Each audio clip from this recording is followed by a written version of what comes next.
Bonjour chers amis, je suis heureuse de vous retrouver.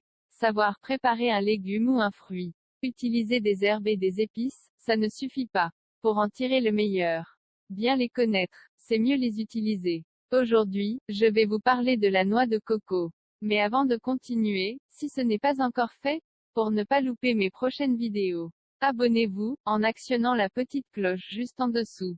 Et un petit pouce bleu pour m'encourager. Merci, c'est sympa. Le cocotier fait partie des palmiers, avec un stipe faux tronc acéré. Il peut atteindre une hauteur de 25 à 30 mètres. Le stipe se termine par une couronne d'immenses feuilles en forme de plumes, les palmes. Le cocotier pousse principalement sur les plaines côtières des régions tropicales, en milieu humide, zone de remontée d'eau souterraine ou de stagnation d'eau de pluie. La germination de la noix de coco dure entre 4 et 10 mois. Le cocotier donne ses premiers fruits à l'âge de 5 ou 6 ans, et il atteint sa production maximale au bout d'une quinzaine d'années. La noix de coco, le fruit du cocotier, de la famille des palmiers, la noix de coco peut mesurer jusqu'à 30 cm de diamètre, lisse, de couleur vert clair ou orange, mûr, il tirant sur le brun et recouvert d'une épaisse couche de fibres brunes entourant la noix, composée d'une solide coque un peu ovale qui protège une amande blanchâtre et comestible, ainsi que son lait. Un cocotier adulte peut produire entre 50 et 200 noix de coco par an. À partir de l'âge de 50 ans, sa production baisse sensiblement. La récolte peut intervenir sur les fruits verts, directement dans l'arbre, ou par ramassage des noix mûres tombées à terre. Il faut environ 1 an avant que la noix de coco atteigne sa pleine maturité. L'eau de coco est une eau douce que le cocotier a stockée en réserve dans la noix pour y puiser les éléments nécessaires à sa croissance. Les cocotiers se trouvent souvent au bord de la mer, où l'eau est trop salée pour la très jeune pousse. La réserve d'eau douce lui assure sa survie. Cette eau est consommée par les jeunes racines de la plante tout au long de la germination. Le lait de coco. Le lait s'utilise dans de nombreux plats, thaï, indiens, malgaches, polynésiens, etc. Il est obtenu en pressant la pulpe de la noix. La première extraction donne un lait concentré, gras, légèrement sucré. La deuxième extraction, parfois après ajout d'eau, donne un lait moins gras. Le lait de coco est utilisé comme sauce pour le poisson cru à la tahitienne, le cochon grillé et de nombreux plats. Il sert également à la préparation de certains plats mélangés au curry. Le lait de coco est très utilisé dans la cuisine asiatique. On l'utilise pour préparer du bouillon, pour faire de la bouillie aux céréales, dans les jus de cuisson de la viande. Certains l'utilisent même dans la préparation du jus de fruits ou de lait. En Haïti, on mélange du jus de carotte, du jus de betterave rouge et du lait de coco contre l'anémie. La noix de coco en poudre, râpée ou copeaux est très utilisée dans la confection de pâtisseries et confiseries. L'huile de coco obtenue à partir de l'amande non séchée, garde l'odeur caractéristique du coco. L'amande est très riche en acides gras saturés, elle contient 62 à 65 d'huile et 6 d'eau seulement. Ce qui lui donne la propriété d'être solide à température ambiante. Nutrition de la noix de coco. Contrairement à la plupart des fruits frais, la noix de coco est très riche. Elle est assez calorifique avec 353 kcal 100 g, riche en potassium. La chair de la noix de coco en contient beaucoup. 380 mg 100 g riche en magnésium. L'eau de coco contenue dans la noix est une source non négligeable de magnésium et de sels minéraux.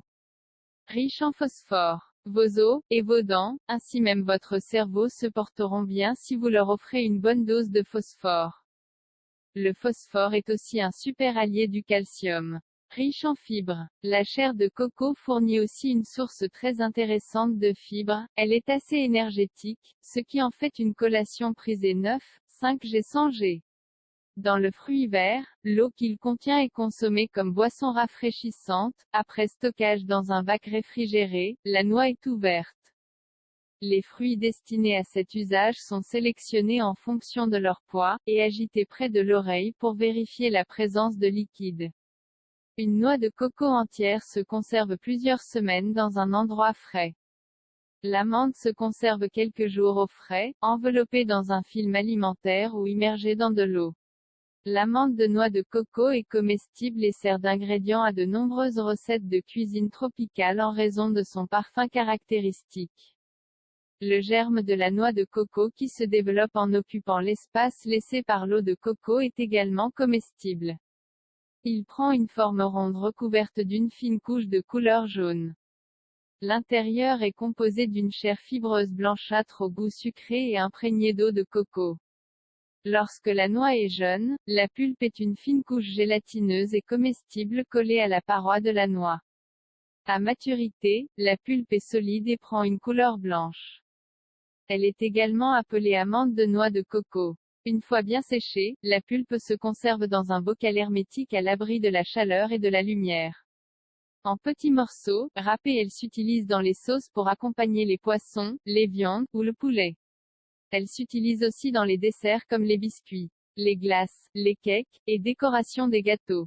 L'eau de jeune noix de coco a été testée et utilisée, dans des conditions d'isolement ne permettant pas l'accès à des soins médicaux suffisants, comme solution sucrée en injection intraveineuse.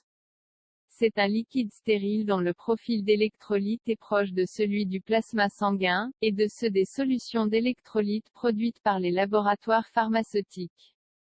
Ce type d'utilisation était courante au cours des guerres du XXe siècle en milieu tropical.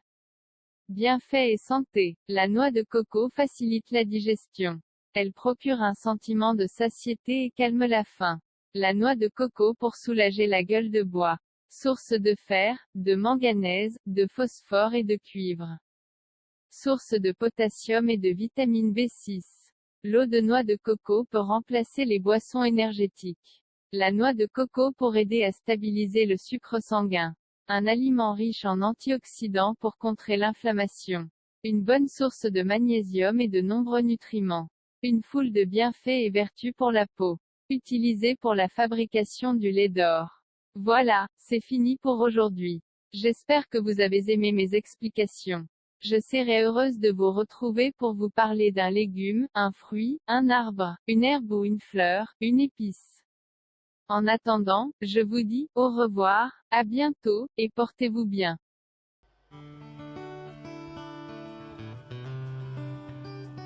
N'oubliez pas, un petit pouce bleu, abonnez-vous, partagez mes vidéos, et merci de laisser un commentaire.